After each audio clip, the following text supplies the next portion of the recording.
வெளியூர் வேட்பாளர் நிறுத்தப்பட்டால் கடலூர் தொகுதியை இழக்க நேரிடும் என நிர்வாகிகள் எச்சரித்ததால் கடலூரில் காங்கிரஸ் ஆலோசனை கூட்டத்தில் பரபரப்பு நிலவியது.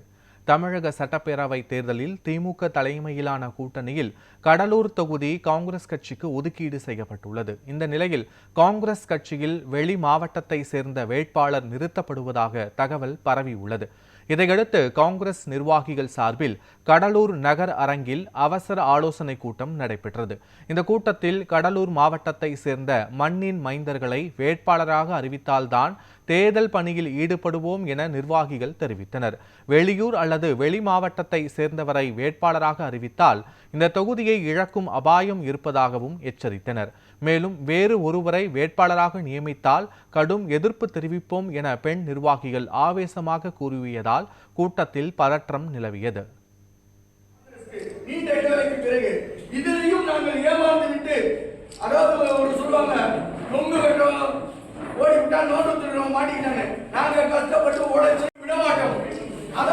இந்த கட்சி எங்களுக்கு என்ன தண்டனை கொடுத்தாலும் நாங்கள் ஏற்றுக்கொள்ள தயாராக இருக்கிறோம்.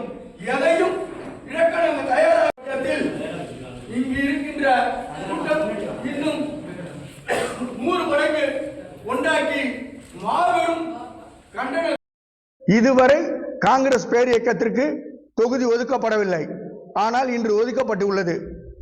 காங்கிரஸ் பேர் இயக்கத்தினுடைய ஒட்டுமொத்த கடலூர் தொகுதியினுடைய விருப்பமும் கூட்டணி கட்சியினுடைய விருப்பமும் என்னவென்றால், இந்த மண்ணின் மைந்தர்கள் இந்த மண்ணில் பிறந்து இந்த மண்ணில் காங்கிரஸ்க்காக தியாகம் செய்து தனது உழைப்பு தனது பொருளாதாரம் அனைத்தையும் கட்சிக்காக மட்டுமே தியாகம் செய்த அந்த தியாகசீலர்களுக்கு மட்டுமே இங்கு வாய்ப்பளிக்க வேண்டும்.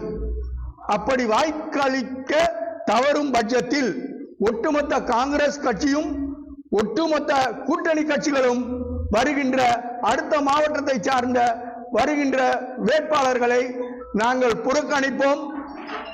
இன்னும் சொல்ல போனால் அவர்களுக்கு எந்த விதமான வேலைகளையும் செய்ய மாட்டோம். காங்கிரஸ் ஒரு மிகப்பெரிய வெற்றி வாய்ப்பு உள்ள தொகுதியை வேட்பாளர் வெற்றி பெறுகின்ற வேட்பாளருக்கு மட்டுமே தகுதியானவர்களுக்கும் தரமானவர்களுக்கும் கொடுக்க வேண்டும்.